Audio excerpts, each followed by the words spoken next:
స్వామి వారి యొక్క అనుగ్రహం తప్ప నేను చేసింది ఏమీ లేదయ్యా, నడిపించేది మొత్తం ఆయనయ్యా అని చెప్పి ఆయన మీదే భారం వేసుకుని ఆ రోజు దొరికిన ద్రవ్యాలన్నీ కూడా తీసుకుని ఇంటికి వెళ్ళి ఉన్నంతలో వైభవంగా సత్యనారాయణ స్వామి వారి వ్రతాన్ని చేశాటండి భక్తి శ్రద్ధలతో.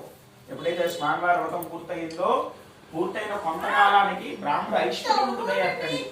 ఐశ్వర్యవంతుడైన తర్వాత కూడా వ్రతాన్ని వదలకుండా ప్రతిరోజు వ్రతం చేస్తూ ఎంతో కొంతమందికి అన్నదానం చేస్తూ ఉండగా ఒకనాడు రాష్ట్రక్రేత కట్టెలమ్ముకునేవాడు ఆ వీధిలోంచి వెళ్ళిపోతూ బ్రాహ్మణునికి ఏదో పూజ జరుగుతుంది కదా, కనీసం ప్రసాదమైన పెట్టకపోతారా అని చెప్పి ఇంట్లోకి వెళ్ళి చూశాడు. వ్రతం పూర్తయింది, బ్రాహ్మణుడు స్వయంగా అన్న ప్రసాద వితరణ చేస్తూ ఉండగా కట్టెలమ్ముకునేవాడు కూడా ఆకలి తీర్చుకున్నాడు. ఆకలి తీరంగానే బ్రాహ్మణ దగ్గర వెళ్ళి కూర్చొని అడుగుతుంటే, ఏమయ్యా నిన్న మొదటి మీరు అడుక్కుని ఉండేవారు కదా, ఈరోజు 10 మందికి భోజనం పెడుతున్నారంటే చిన్న విషయం కానీ ఇదంతా ఎట్లా సంప్రాప్తమయ్యిందని చెప్పి అడుగుతూ ఉంటే బ్రాహ్మణుడు తన జరిగిన విషయం అంతా చెప్పుకొని వచ్చారట. కట్టెలమ్ముకునేవాడు అంటున్నాడు, స్వామి నేను కూడా చాలా కష్టాల్లో ఉన్నాను, నేను వ్రతం చేసుకుంటాను స్వామి.